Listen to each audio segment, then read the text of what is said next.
আসসালামু আলাইকুম। সবাইকে স্বাগত জানাচ্ছি। আমি নাসরুল হাসান তন্ময়। শুরুতে বিআরবি কেবল সংবাদ শিরোনাম। বাংলাদেশের সর্বশেষ গুরুত্বপূর্ণ আপডেট সংবাদে আপনাকে স্বাগত। শুরুতেই সংবাদ শিরোনাম, পরে বিস্তারিত। শুরুতেই জানিয়ে দিব, অভিভাবকদের অবস্থান পুলিশি বাধায় পণ্ড। অধিকার চাইলে আমাদের সন্তানকে হত্যা করা হবে কেন? শীর্ষক অভিভাবকদের মৌন অবস্থান কর্মসূচি পুলিশি বাধায় পণ্ড হয়ে গেছে। এরপর জানিয়ে দিব, বাংলাদেশে চলমান আইনশৃঙ্খলা পরিস্থিতি এবং প্রবাসীদের মধ্যে রেমিটেন্স না পাঠানোর প্রচারণার কারণে রেমিটেন্স বা প্রবাসী আইনে এক ধরনের উদ্বেগ তৈরি হয়েছে অনেকের মধ্যে। বিশ্লেষক এবং ব্যাংকিং খাত সংশ্লিষ্টদের মতে পরিস্থিতি যথাযথভাবে রাজনৈতিক সমাধানের মাধ্যমে আস্থা ফিরে না আনলে একদিকে রেমিটেন্স যেমন কমবে, তেমনি দেশ থেকে অবৈধ পথে বিদেশে বিপুল অর্থ পাচারের আশঙ্কা বাড়বে। ফলে বাংলাদেশ দেউলিয়া হতে পারে। এবার জানাবো, বিকেলে সংবাদ সম্মেলন ডেকেছে বিএনপি। চলমান রাজনৈতিক পরিস্থিতি এবং দলীয় নেতাকর্মীদের গ্রেপ্তার এবং রিমান্ডে নিয়ে নির্যাতন নিয়ে কথা বলতে বিকেলে সংবাদ সম্মেলন ডেকেছে বিএনপি। এবারে জানাবো, স্বজনহারাদের কান্না, আমার নিষ্পাপ ছেলেকে কেন গুলি করে মারল? আমার ছেলে কি দোষ করেছে? আমার নিষ্পাপ নিরপরাধ ছেলেটাকে কেন গুলি করে মারল? আমি কার কাছে বিচার দেব? আদরের সন্তানকে হারিয়ে এভাবেই বুক চাপড়িয়ে কাঁদছিলেন কোটা সংস্কার আন্দোলন ঘিরে সংঘর্ষের সময় নিহত মেধাবী শিক্ষার্থী ইকরাম হোসেন কাউসারের বাবা মাওলানা আনোয়ার হোসেন 50। এদিকে আন্দোলনে সহিংসতা এবং মৃত্যুতে আমরা লজ্জিত বলছে হাইকোর্ট। শিক্ষার্থীদের কোটা সংস্কার আন্দোলনকে কেন্দ্র করে এত সহিংসতা এবং মৃত্যু খুবই দুঃখজনক বলে মন্তব্য করেছে হাইকোর্ট। হাইকোর্ট বলছে, সব মৃত্যুর ঘটনাই দুঃখজনক। কোটা বিরোধী আন্দোলনকে কেন্দ্র করে সহিংসতা এবং মানুষের মৃত্যুর ঘটনায় আমরা লজ্জিত। এবং সর্বশেষ জানিয়ে দিব, ফিলিস্তিনি বন্দীকে বলাৎকার, 9 ইসরায়েলি সৈন্য আটকের প্রতিবাদ উগ্রপন্থীর। এক ফিলিস্তিনি বন্দীকে বলাৎকার করার অভিযোগে অন্তত 9 জন ইসরায়েলি সৈন্যকে আটক করেছে দেশটির সামরিক পুলিশ। এর প্রতিবাদে উগ্রপন্থী ইসরায়েলরা বিক্ষোভ করছেন। বিক্ষোভকারীদের মধ্যে ইসরায়েলি পার্লামেন্ট নেসেটের কয়েকজন উগ্রপন্থী সদস্যও রয়েছে। দক্ষিণ ইসরায়েলের সদে টেইমান ডিটেনশন সেন্টারে এই দুর্ঘটনা ঘটে। প্রিয় দর্শক, এতক্ষণ শুনছিলেন সংবাদ শিরোনাম, এবারে বিস্তারিত। তবে তার আগে বন্ধুরা, অনুরোধ থাকবে সংবাদটিতে একটি লাইক দিয়ে দিন, আর এই সংবাদ সম্পর্কে আপনার মূল্যবান মতামত কমেন্ট করে জানিয়ে দিন। আর বন্ধুরা, কমেন্ট করে জানিয়ে দিন আপনি বিশ্বের কোন দেশ থেকে বা বাংলাদেশের কোন স্থান থেকে বা কোন জেলা থেকে আমাদের সংবাদটি দেখছেন এবং শুনছেন। আর আপনি যদি আমাদের চ্যানেলে নতুন হয়ে থাকেন, সংবাদটি দেখতে দেখতে চ্যানেলটি সাবস্ক্রাইব করে রাখুন, যাতে করে আমাদের লেটেস্ট আপডেট সংবাদগুলো সবার আগে আপনার কাছে পৌঁছে যায়। এবারে বিস্তারিত। অভিভাবকদের অবস্থান কর্মসূচি পুলিশি বাধায় পণ্ড। অধিকার চাইলে আমাদের সন্তানকে হত্যা করা হবে কেন?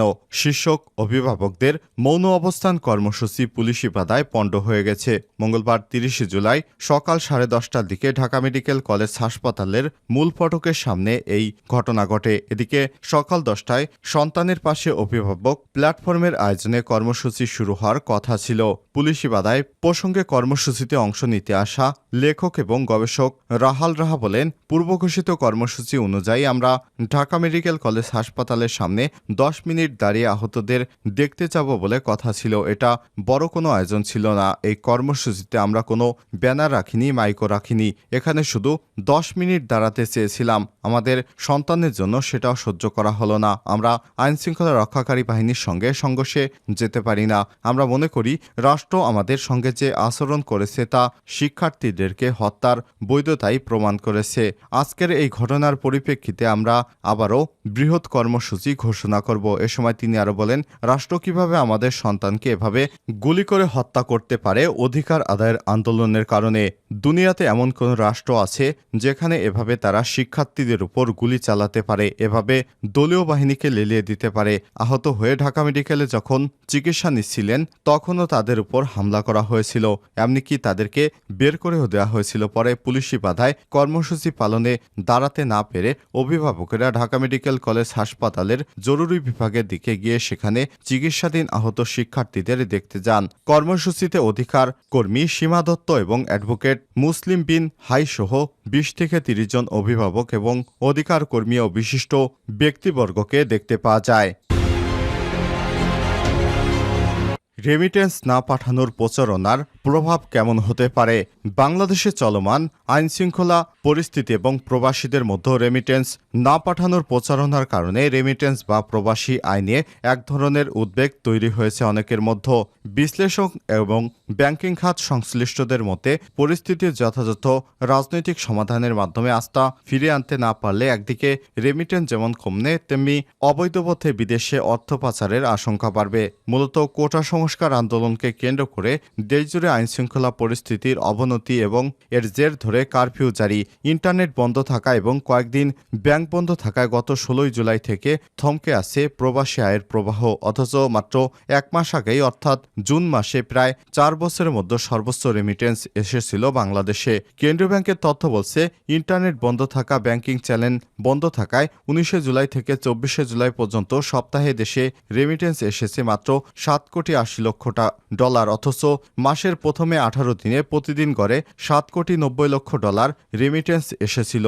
এই তুলনায় এই মাসের প্রথমে একদিনে যে রেমিটেন্স এসেছে 7 দিনে বর্তমানে সেই পরিমাণ রেমিটেন্স, তার মানে রেমিটেন্স প্রবাহ 7 ভাগের 1 ভাগে নেমে এসেছে।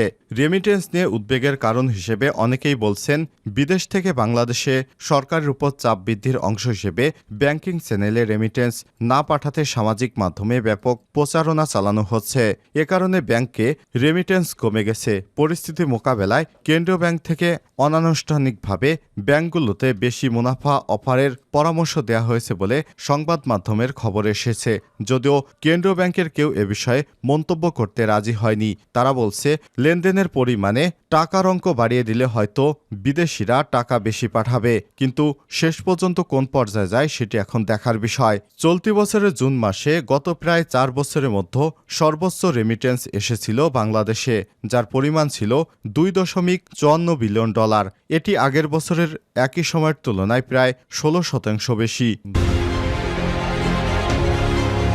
বিকেলে সংবাদ সম্মেলন ডেকেছে বিএনপি। চলমান রাজনৈতিক পরিস্থিতি এবং দলনেতাকর্মীদের গ্রেপ্তার এবং রিমান্ডে নির্যাতন নিয়ে কথা বলতে বিকেলে সংবাদ সম্মেলন ডেকেছে বিএনপি। আজ মঙ্গলবার বিকাল 3টায় গুলশানে বিএনপির চেয়ারপারসনের রাজনৈতিক কার্যালয়ে এই সংবাদ সম্মেলনে বক্তব্য রাখবেন দলের মহাসচিব মির্জা ফখরুল ইসলাম আলমগীর। বিএনপির মিডিয়া সেলের সদস্য সাইরুল কবির খান সমসাময়িক রাজনৈতিক বিষয় নিয়ে কথা বলতে সংবাদ সম্মেলন ডেকেছে দলের মহাসচিব মির্জা ফখরুল ইসলাম আলমগীর। স্বজনদের কান্না, আমার নিষ্পাপ ছেলেকে কেন গুলি করে মারল? আমার ছেলে কি দোষ করেছিল? আমার নিষ্পাপ নিরপরাধ ছেলেটাকে কেন গুলি করে মারল? আমি কার কাছে বিচার দেব? আদরের সন্তান হারিয়ে এভাবেই বুক চাপড়িয়ে কাঁদছিলেন কোটা সংস্কার আন্দোলন ঘিরে সংঘর্ষের সময় নিহত মেধাবী শিক্ষার্থী ইকরাম হোসেন কাউসারের বাবা মাওলানা আনোয়ার হোসেন 50। গত 19 জুলাই শুক্রবার জুমার নামাজ আদায়ের পর বন্ধুদের সঙ্গে কোটা সংস্কার আন্দোলনে যোগ দেন ফেনীর পরশুরাম উপজেলার রাজেশপুর গ্রামের ইকরাম হোসেন কাউসার। মাথায় গুলি লেগে তিনি মারা যান। ইকরাম ঢাকার কবি নজরুল কলেজে মাস্টার্সে অধ্যয়নরত ছিলেন। নিহতের ছোট ভাই ফারুক হোসেন জানিয়েছেন, গত 19 জুলাই বিকাল 4টার দিকে কবি নজরুল কলেজ সংলগ্ন লক্ষ্মীবাজার এলাকায় পুলিশের ছোড়া একটি বুলেটের আঘাত মাথায় লেগে মাটিতে লুটিয়ে পড়েন কাউসার। সেখান থেকে এক ভ্যান চালক তাকে উদ্ধার করে ঢাকা মেডিকেল কলেজ হাসপাতালে নিয়ে গেলে কর্তব্যরত চিকিৎসক তাকে মৃত ঘোষণা করেন। এরপর ওই ভ্যান চালক 52 নম্বরে কল দিয়ে ভাইয়ের মৃত্যুর সংবাদটি জানিয়েছে। মরদেহ পরদিন রাত 9টায় পরশুরামের রাজেশপুরে জানাজা শেষে পারিবারিক কবরস্থানে দাফন করা হয়। আন্দোলনের সহিংসতা এবং মৃত্যুতে আমরা লজ্জিত। হাইকোর্ট। শিক্ষার্থীদের কোটা সংস্কার আন্দোলনকে কেন্দ্র করে এত সহিংসতা এবং মৃত্যু খুবই দুঃখজনক বলে মন্তব্য করেছে হাইকোর্ট। হাইকোর্ট বলছে, সব মৃত্যুর ঘটনাই দুঃখজনক। কোটা বিরোধী আন্দোলনকে কেন্দ্র করে সহিংসতা এবং মানুষের মৃত্যুর ঘটনায় আমরা লজ্জিত। মঙ্গলবার 30 জুলাই বিচারপতি মোস্তফা জামান ইসলাম এবং বিচারপতি SM মাসুদ হোসেন দোলনের হাইকোর্ট বেঞ্চ এই মন্তব্য করেছেন। হাইকোর্ট বলেছে, সংবিধান এবং আইনের সব বিষয় লেখা আছে, কিন্তু আমরা কেউই সাংবিধানিক দায়িত্ব পালন করছি না। পুলিশ কি আচরণ করবে তা তো CRPতে পরিষ্কার বলা আছে। আদালতে রিটের পক্ষে শুনানি করেন ব্যারিস্টার সারা হোসেন, অ্যাডভোকেট ZI খান পান্না, ব্যারিস্টার অনিকার হক, অ্যাডভোকেট মঞ্জুরুল আল মতিন প্রীতম। রাষ্ট্রপক্ষে শুনানি করেন অ্যাটর্নি জেনারেল SM মুনির, অতিরিক্ত অ্যাটর্নি জেনারেল শেখ মোহাম্মদ মোর্শেদ এবং অতিরিক্ত অ্যাটর্নি জেনারেল ব্যারিস্টার মেহেদী হাসান চৌধুরী।